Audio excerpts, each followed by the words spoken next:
me llamo Salam Al-Maslamani, tengo 55 años, vine con 20 años a España, a Barcelona. Mi nombre es Shadia, tengo 25 años, soy activista por Palestina, derechos humanos y feminista.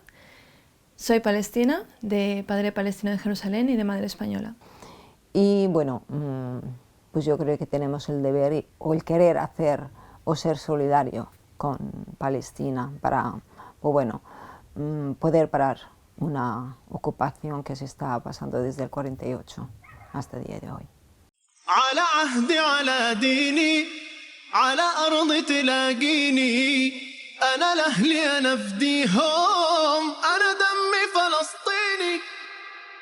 Creo que alrededor de los 12-13 años es cuando empecé a ser más consciente de mi identidad, porque aunque sí que es verdad que he crecido con ello, porque mi padre, al ser palestino, pues quieras que no, tu identidad forma parte de ti siempre, y aunque yo crecí con la idea de saber que era palestina y yendo a Palestina cada año para el verano, vacaciones, para ver a mi familia, sí que no me identifiqué como tal, de la manera en la que lo hago ahora al menos, hasta que estaba en el instituto ya. Lo más difícil que ha sido abandonar el país es dejar tu familia, tus amigos, tus padres, vecinos, tu tierra, tu núcleo, y luego el choque al llegar aquí. El choque al llegar aquí, pues no hablaba español, no conocía a nadie. También yo vi un trato muy distinto aquí que el que vivía en Palestina. En aquel entonces es como si fuera terrorista. Entonces cuando caminabas por la calle o alguien te preguntaba dónde eres y decías que eres palestina, se ponían a temblar o iban a ver si iban a la otra acera o me preguntaban si llevaban un cinturón de explosivos. Y a raíz de esto pues empecé a hacer más preguntas, empecé a hacerme a mí misma preguntas a mi familia y alrededores. Y también como desde pequeña he formado parte de una comunidad de palestinos amigos de mi padre, pues también rodearme de ello me ayudó muchísimo a formalizar esta identidad. Yo me siento 100% palestina. Sé que tengo vínculos con España, obviamente me he criado aquí, tengo parte de mi familia aquí, tengo todos mis amigos, mi cultura, mis recuerdos, la mayoría son aquí. Pero llega un momento que no eres de aquí ni eres de allá. Entonces, esta cosa incierta, ¿no? Te quedas, ¿quién soy? ¿No? ¿Qué hago? ¿Quién soy? Sí que cuando voy allí es como me ha vuelto la respiración, pero cuando vuelvo aquí también me alegro. Pero cuando voy allí es un sentimiento que no puedes tú explicar o transmitir. Aunque sí que es verdad que yo cuando era pequeña negaba un poco mi lado palestino porque tampoco lo conocía y para mí Palestina era un lugar donde cuando yo iba y veía a mi familia pues estaba muy bien y estaba muy cómoda y era muy feliz, pero también ya desde pequeña he recibido un trato malo por parte de Israel. Entonces era un sitio donde yo, quieras que no, allí Israel me hacía sentir incómoda y aquí yo me sentía más segura. Entonces cuando yo era pequeña tiraba más hacia mi identidad española y ahora tiro muchísimo más hacia mi identidad palestina. Obviamente es muy difícil y creo que cuando más lo sentí fue hace 2 años, en 2021, cuando hubo lo que podemos considerar como la tercera intifada, porque ese era también el año en el que yo iba a ir a Palestina y es cuando más, aunque siempre lo he sentido muy cercano y siempre lo he sentido en mi propia piel, el hecho de ser consciente de que seguramente iba a vivir todo esto en persona, pues abrió una nueva realidad para mí, lo cual también me abrió muchísimo los ojos y estoy muy agradecida a ello. Pero sí que fue muy duro y muy difícil verlo todo y ser muy, muy, muy consciente de todo. Recibir esta mala noticia, por ejemplo, de mi hermana, que la dispararon en la barriga estando de 8 meses. Entonces, esto por cosas que yo hacía aquí. O yo ver por la tele, de casualidad, cómo habían derribado el trabajo de mi familia diciendo que había dentro terroristas.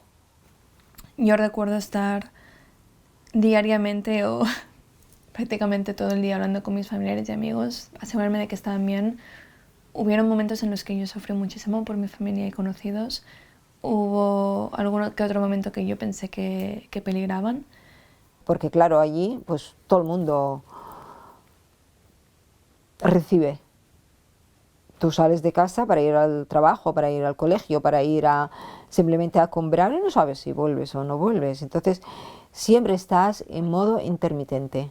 Es muy difícil ver también el hecho de que tú estás aquí, estás bien, estás en un momento y en una situación de paz, pero mentalmente estás allí.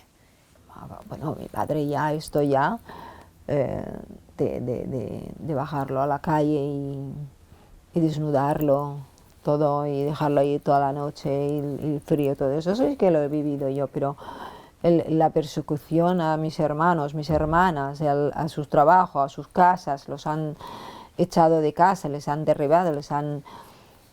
Todo esto, claro, luego me lo dijeron la gente. Mi familia no me lo dicen, ni me lo dijeron tampoco, no me lo dicen. No, para no sentirme culpable, creo.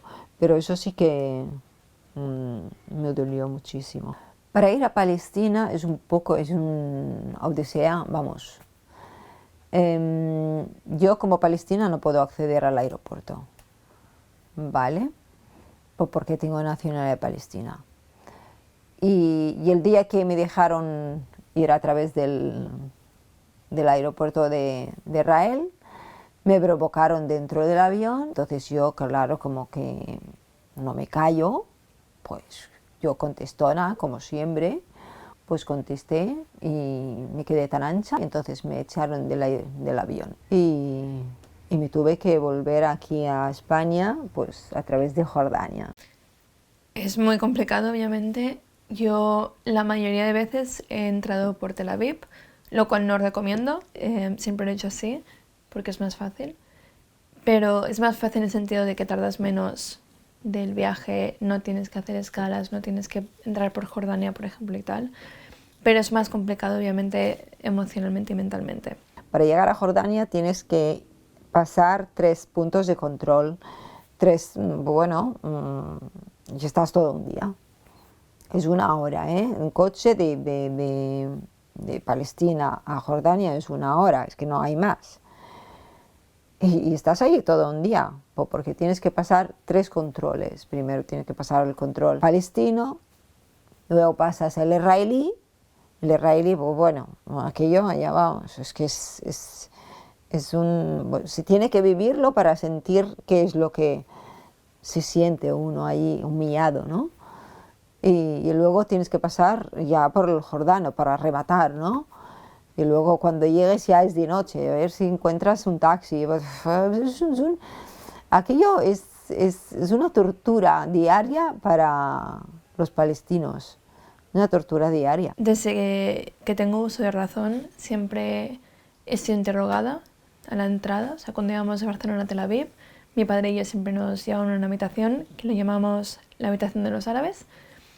Y allí estábamos de 3 a 4 horas, de las cuales el 90% era simplemente esperar en la sala y luego nos llevaban a otra sala más pequeña. A veces yo estaba con mi padre, a veces me llevaban a mí sola y te interrogan y te hacen preguntas desde dime el nombre de toda tu familia a lo típico de por qué vas, a dónde te quedas, qué motivaciones tienes, todo esto. Y obviamente pues cuando eres pequeña no te das cuenta del peso que tienen según qué pregunta. Yo por ejemplo soy adoptada y hubo un año que me preguntaron, bueno, ¿y cómo se llaman tus padres? Y yo pues Osama y Dulce. Y dice, no, tus padres adoptivos no, tus padres biológicos. Yo tenía 6 años. Yo no entendía el peso de esa pregunta en esa época. La reacción de mis padres cuando se lo conté o cuando lo vivieron, mi madre perdió los papeles. De cómo te atreves a preguntarle esto a mi hija, no eres nadie para decirle si mi hija no supiera que es adoptada, se lo acabas de decir tú en este momento, qué es lo que ellos buscaban. A mayor o menor medida he visto esta táctica en los interrogatorios muchísimo tiempo.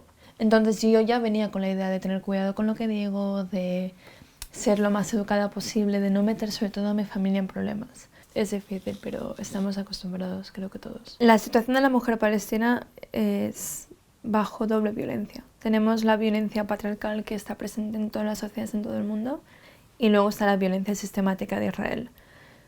En cualquier conflicto colonial, la persona que más va a sufrir siempre va a ser la mujer. La zona más culta que había en Oriente Medio es Palestina. No había mujer o hombre sin estudios. Hoy puede ser que sí. ¿Por qué? Porque los padres, la familia, tienen miedo de que a su hija pues le paren en un punto de control, la disparan, hay muchos impedimentos hoy en día y le dicen, pues bueno, pues te quedas en casa y no vas a estudiar. Entonces, obviamente estamos en una situación de doble vulnerabilidad, doble violación de derechos humanos. En cuanto al acceso a educación y a trabajo y todo, depende muchísimo de la zona, también depende obviamente de la persona, de la familia y todo. Lo que sí que te puedo decir, por ejemplo, es que es más difícil tener libertad para hacer cualquier cosa cuando tienes una presión encima que es muy fuerte. Cuando, por ejemplo, tienes a familiares tuyos en la cárcel o tienes a familiares tuyos que han fallecido, tienes que atender a unas necesidades que de otra forma no tendrías que hacer. A lo mejor si tienes 4 hermanos de los cuales han matado a 2, tienes que trabajar para poder ayudar a la familia, o a lo mejor tu ayuda es quedarte en casa con los hijos de tu hermano, con tu madre, con tu padre, con lo que sea.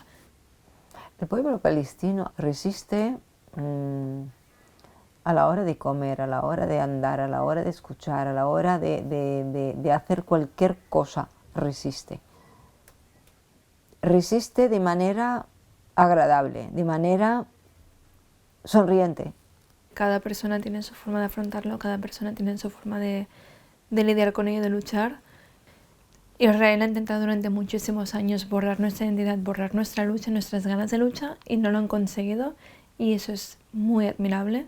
Luchan cuando van al médico, luchan cuando van al trabajo, luchan cuando van a hacer cualquier cosa. Pero, por favor, que se deje de romantizar esta lucha, porque no es justo. Ya luchan cuando ya salen. Se despiden, tú te despides de tus padres se despiden de ti, porque no sabes si vas a volver o ellos van a volver. Normalmente te despides.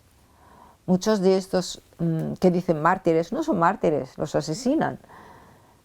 Se despiden de sus madres y cuando te dicen es que se ha despedido porque iba a hacer esto. No, nos despedimos porque yo no sé si voy a volver. En mi opinión, una persona que simplemente se levanta y va a trabajar, ya está luchando. Una persona que va a la línea de guerra o ahora mismo está yendo a la mezquita para resistir, para ayudar, ya está luchando. Para mí, cada persona palestina viviendo allí sobre todo, pero también la gente que está en la diáspora, el mero hecho de seguir aquí y de no dejar de olvidar es una forma de lucha. Muchas cosas que están ya por las redes no están bien escritas porque las escriben la gente que las escriben como quieran o con fechas que no es o con mentiras. Algunos documentales que he visto están dando la vuelta a todo, ¿no? Por un lado está como la gente que se piensa que está siempre en conflicto, entonces pues es la norma, es lo normal, es el status quo, ya están acostumbrados, está muy normalizado. Y luego está la gente que se piensa que esto solo está pasando ahora, que es un conflicto religioso, porque a raíz de los ataques a la mezquita, los ataques a musulmanes, está saliendo mucho la palabra de israelíes contra musulmanes, ya no solo israelíes contra palestinos, sino contra musulmanes, con lo que ya se categoriza solo una parte de los palestinos, una parte del conflicto, no se trata como un estado colonial, no se trata como un conflicto colonial, como un conflicto apartheid, es solo contra musulmanes y ya está. Tengo la obligación de seguir luchando porque tu familia está ahí, tu gente está ahí, tus amigos, mi abuela, por mi abuela que ha sido un referente mío, luchaba por ver a sus hijos que son refugiados, que no podían volver. Para mí mis referentes y las personas por las que lucho es lo mismo. Yo lucho por mis referentes y yo lucho por todas las personas que han venido antes de mí, todas las personas que están por venir y toda la gente que está conmigo. Yo creo que hay una unión en mi corazón de todos los palestinos, los que ya no están, los que sí, los que están por llegar. Y para mí yo siempre voy a mantenerlos en lo más alto y lo más profundo de mi corazón y ser consciente siempre de que estoy haciendo esto tanto por mí como por ellos. Tengo referentes, mujeres palestinas a primera línea de lucha, maestras, enfermeras, jueces, todo. O sea, tengo muchísimos referentes en ese sentido. Y también obviamente mi familia es un gran referente para mí, mi padre ha sido un gran referente para mí en todos los sentidos. Pues bueno, para que tengamos una vida digna, de alguna manera, ¿sabes? Que podamos vivir como las otras personas, que podamos pues disfrutar y decir vamos a luchar por un mundo mejor para la mujer, para el hermano, el hijo, el amigo, cualquier persona en el mundo, no tiene por qué ser los palestinos, ¿no? Para mí la solución solo es una, y es una paz para una Palestina donde todos puedan vivir, una Palestina donde haya libertad para cualquier persona de cualquier religión, pero Palestina, bajo una Palestina, un solo Estado. Entiendo las complicaciones de esta solución, entiendo el conflicto político que hay por esa solución, entiendo que no es fácil llegar a ella y por eso también hay que respetar el hecho de que no se ha llegado todavía por conflictos políticos entre políticos palestinos mismamente, ya no solo hablamos de Israel, pero para mí solo hay esa solución, solo existe esta. Yo soy partidaria de decir, señores, no va a haber aquí una Palestina libre, no va a haber Palestina y va a haber Israel, porque Israel no lo quiere. Con lo cual yo prefiero que haya solo un país y como Israel no querrá que sea mandada por nadie, pues que mande ella, ya que estamos bajo, bajo su mandato, bajo su ocupación, pues bueno, pues que tengamos al menos algo de derecho y que pare esta barbarie que están haciendo cada día. Entonces, si quiero una Palestina libre, pues sí, me gustaría, y que la verdad yo lo de la Autoridad Nacional Palestina pues yo lo descarto, que haya solo una bajo un mandato, porque encima tienes doble gasto, doble frontera, todo doble. Entonces no te dejan ni respirar ni levantarte la cabeza, tanto económicamente como geográficamente, como socialmente, lo que sea. Entonces tienes varias barreras, y estas barreras hay que quitarlas. Imagino una Palestina libre como una Palestina anterior a la ocupación de Israel, una Palestina donde habían judíos, cristianos y musulmanes viviendo bajo una misma tierra, pero para mí no llegaremos a una libertad hasta que no se llegue a esto, hasta que no se respete a una persona palestina como tal, hasta que no se respete su cultura, su identidad, su historia y también toda la sangre que ha habido en nuestra historia. Hasta que no se reconozca, hasta no se respete, no va a haber una libertad absoluta y una libertad real, en mi opinión. Y por mucho que se lleguen a ciertos tratos y por mucho que se llegue a lo que llamamos en la paz de los dos estados, no creo que esto llegue de la mano de verdaderamente dos estados con un trato igualitario y unas condiciones iguales, con lo que para mí eso no sería justo para nosotros. موطني الجلال والجمال والسناء والبهاء في رباك والحياة والنجاة والهناء والرجاء في